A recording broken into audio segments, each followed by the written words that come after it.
My cast iron skillet peach cobbler with pie crust recipe is easy and delicious. If you're looking for extra crispiness and more flavor, this version of the old-fashioned southern dessert is one you definitely need to try. Let's go over the ingredients. I'm using a 10-inch cast iron skillet, so for the filling I'll need 24 ounces of sliced peaches, 680 grams, it's about 3 cups. I'm using frozen, but you can use fresh or even canned. For the sugar, 3/4 of a cup of white sugar, 160 grams, and 1/4 of light brown sugar, 60 grams. For the cinnamon, 1/4 plus 1/8 teaspoon. I know that's an odd measurement, but that's the right amount, I think, along with 1/8 of a teaspoon of salt and 3/4 of a cup of water. After I make the filling, I'm going to add a cornstarch slurry, 2 tablespoons of cornstarch, 20 grams, along with 2 tablespoons of water. And then once I assemble the cobbler, I'm going to sprinkle on some extra sugar, 1 tablespoon of light brown sugar, and 1 tablespoon of white sugar, 15 grams each. Of course, I'm going to need some pie crusts. I have 2 homemade 9-inch crusts over here, but you can definitely use store-bought refrigerated crusts. I have everything I need. I already greased my cast iron skillet with about 1/2 tablespoon of butter, so I'm ready to go. But before I do, I'm going to take my pie crust and put them back into the refrigerator so that the dough is easier to work with. The first step in this skillet peach cobbler recipe is making the filling. Like I said, I am using frozen peaches, and if you're using frozen like I am, there's no need to thaw them because we're going to cook them. So they're in this pot on the stove, and to them I'm going to add my 3/4 of a cup of plain water, along with my white sugar, brown sugar, a little bit of light brown sugar is going to add a lot of flavor. The cinnamon, like I said, 1/4 plus 1/8 teaspoon, and 1/8 of a teaspoon of salt. Now I'm just going to turn on the heat and bring this to a boil. Then I'm going to turn it down to medium heat and stir for 10 minutes. But as this is heating up and the peaches are thawing out, I'm just going to break them up with my spoon. It took about 10 to 15 minutes, but as you can see, my peach slices are thawed and they're starting to boil. So now I'm going to turn the heat down to medium heat, guess mark 3 out of 6, and I'm going to continue cooking the peaches on medium heat for 10 minutes, stirring intermittently, maybe once every 20 to 30 seconds, just to make sure they cook evenly.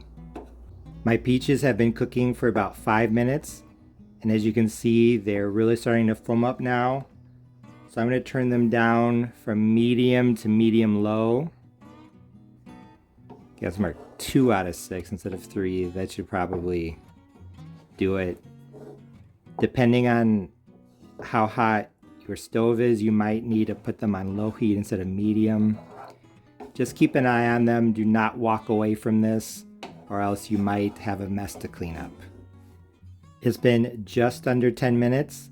My peaches have been cooking on the stove, 5 minutes on medium, then 5 minutes on low, just so that the pot wouldn't boil over. Now I'm going to add the cornstarch slurry. So I am actually going to turn the heat back up to medium, just for a little bit. And to make the cornstarch slurry, like I said, I have 2 tablespoons of cornstarch, 2 tablespoons of water. Just going to add the water to the cornstarch, stir to combine, and then add this to my peach filling. Cornstarch does not like to cook for an extended period of time, and it also does not like being added directly to hot things, so make sure you do not add your cornstarch directly to the fruit filling. You need to mix it with water before adding it in. Now, you'll see it work like magic. Add it in, give it a quick stir, and then you'll see it thicken up just like that.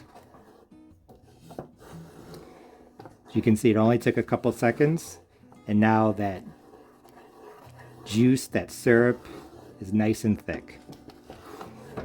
Now I'm just going to turn off the heat. I'm going to put my filling off to the side. It is done. And now I'm going to work on the pie crust. Putting the bottom crust into the cast iron skillet is probably one of the trickiest parts of this recipe, but it's not impossible. I think the easiest way to do this is to have the crust rolled out between two pieces of wax paper. If it comes store-bought, it should be like that. It's going to be between two pieces of plastic or something like that. Take off one piece and then take it like this. So the top piece of plastic or wax paper is off.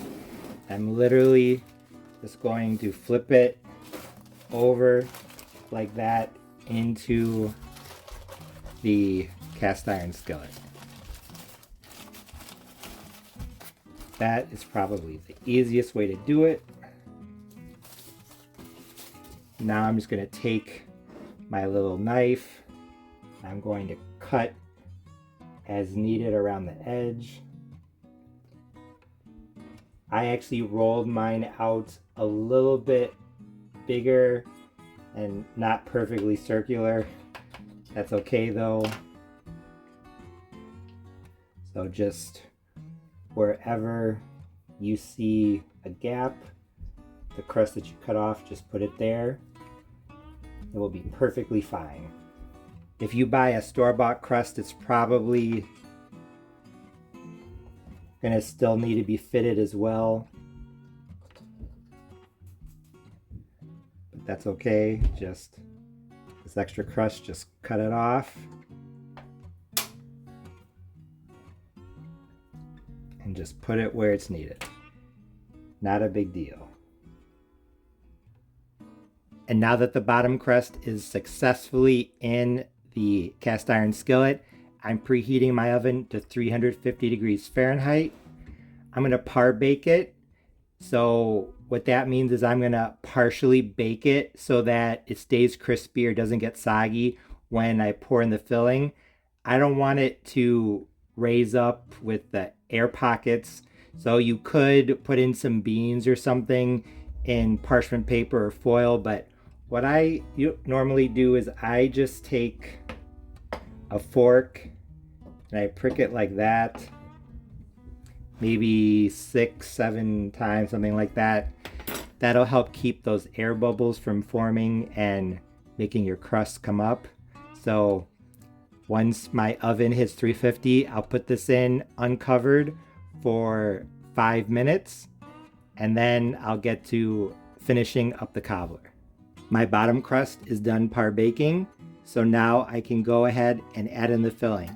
But before I do, I'm going to add some pie crust dumplings. So the leftover crust, I'm just going to rip up into small pieces and add to the filling. You do not have to do this. This is totally optional. Some people do not like crust dumplings in their cobbler filling, but I like the texture contrast between the crispy crust and the softer dumplings. It also helps to thicken the filling a little bit, but like I said, totally optional. Now I'm just going to take my filling, pour it in like this, and now we can work on the top. Now it's time for the crust. If you wanted to, you could do a solid top. You would literally just pick it up like I did with the bottom, just flip it over like that, carry it until it's centered over the top of the cobbler, lay it down, and then peel off the wax paper, poke some holes, and you're done. But I like to add lattice tops to my cobblers. So what I'm going to do, the first step is just make my crust nicer. So these edges over here, I'm just going to cut them off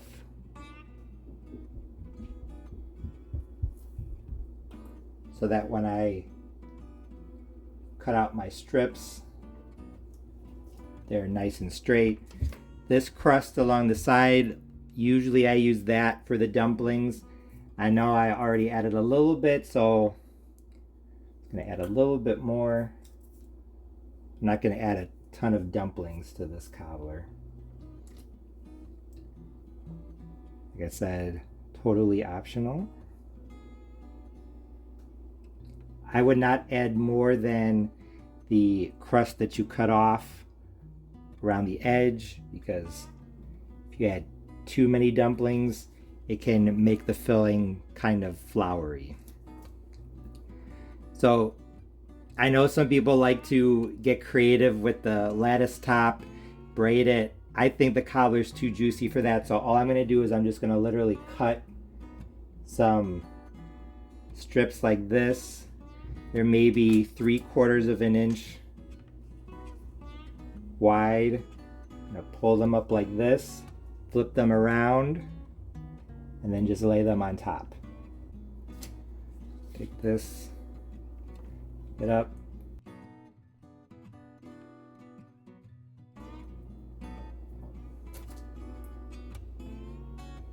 Strips like this.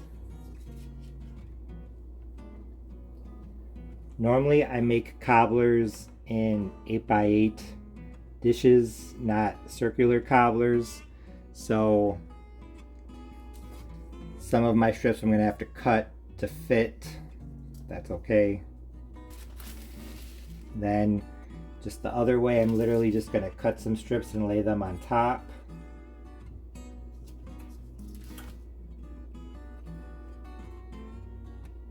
So like this.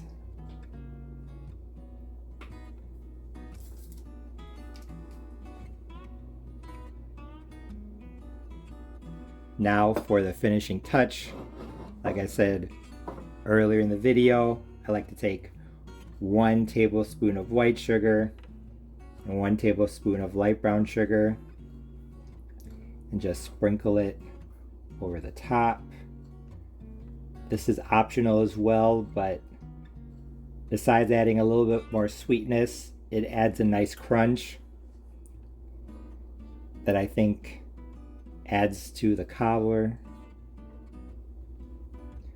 I'm trying to aim for the crust and not get it into the peach filling, but if some falls in, that's totally fine, and actually I don't think you can avoid it 100%.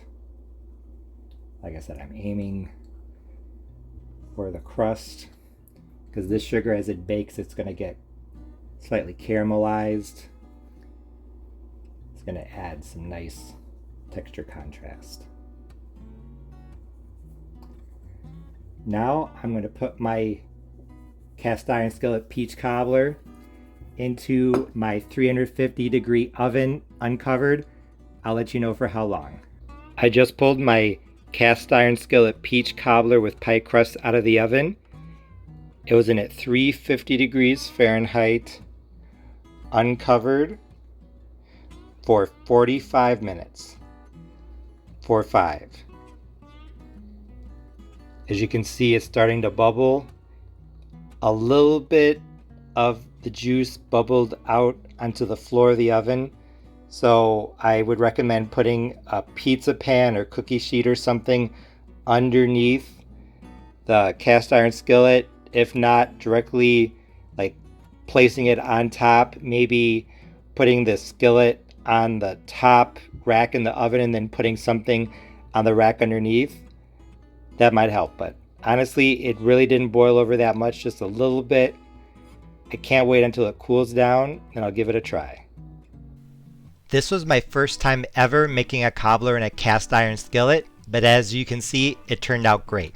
The crust was perfectly golden brown, the edges looking crispier than normal. The filling was juicy and bubbly, the brownish orange color representing the flavor perfectly. Honestly, I was so impressed by this old-fashioned southern look that I couldn't help but take a few extra pictures than I normally do. I was very eager to give this a try, so after taking the pictures and letting it cool down for about 30 minutes, I dove in. And when I cut the first slice and took the first bite, I knew that my cast iron skillet peach cobbler with pie crust recipe was a big success because it was absolutely delicious. First, let's talk about the taste. The peach flavor was definitely there, that subtle yet delicious flavor that reminds you of a southern summer. The level of sweetness was just right as well, and the bit of light brown sugar and cinnamon were the perfect additions to enhance the flavor without changing it or overpowering it. The light sprinkling of extra sugar on top was a nice finishing touch as well, because it not only added some extra sweetness, but also some additional crunch. So even though it's technically optional, I highly recommend it. Although the peach filling was just as good as other variations of this dessert that I've made in the past, the real difference in this cast iron skillet recipe was the crust. The crust tasted pretty much the same as all the other cobblers and pies that I've made. I use the melted butter and canola oil recipe here on my channel that I always do, but I noticed that the crust on the bottom had a slight pork lard taste to it, and the crust along the sides and the bottom as well was crispier than normal. The pork lard flavor shouldn't be too surprising because I made this cobbler in the same pan that I normally make my southern style skillet cornbread, and when I make that cornbread, I grease the pan with some of my homemade pork lard. The recipe for that is on my channel as well. So I guess that the flavor of the pork lard was absorbed into the pan because that's what I use to grease it and season it. So some of that flavor then transferred to the bottom crust when I made this cobbler. Like I said, this was my first time making a peach cobbler in a cast iron skillet, so I guess I wasn't sure what to expect, but like I said, I wasn't expecting as much of that pork flavor to transfer to the pie crust. So if you make something like bacon a lot in your cast iron skillet, just be aware that the bottom crust will probably taste like bacon. That's not necessarily a bad thing, but some people might not like that. Besides the flavor transfer, the other thing that I noticed was that the crust on the bottom to an extent, but especially on the sides, was crispier than normal, probably because of how the pan held and conducted heat. If you've been on my channel, you know that I've made multiple versions of peach cobbler and they were all fantastic, and this one was no different. So overall, my old-fashioned cast iron skillet peach cobbler with pie crust recipe was absolutely fantastic. I will definitely make this again at some point exactly as I made it this time. Really, the only things to keep in mind with this recipe are, number one, like I said, the flavor transfer from whatever you normally make in the pan or however you grease the pan normally. Also, this may boil over while it bakes, so I would recommend putting it on a cookie sheet or pizza pan. And also, I'm not sure if you saw, but when I cut into the cobbler, I did not use sharp instruments. I used a butter knife and a rubber spatula. I didn't want to scratch the cast iron skillet, so I was being extra careful, so just keep that in mind. Those issues aside, this is a fantastic recipe, whether you use a homemade crust or store-bought, frozen peaches or fresh. You are going to fall in love with this old-fashioned southern dessert. If you make it, I know you'll like it. As always, thanks for watching. See you next time.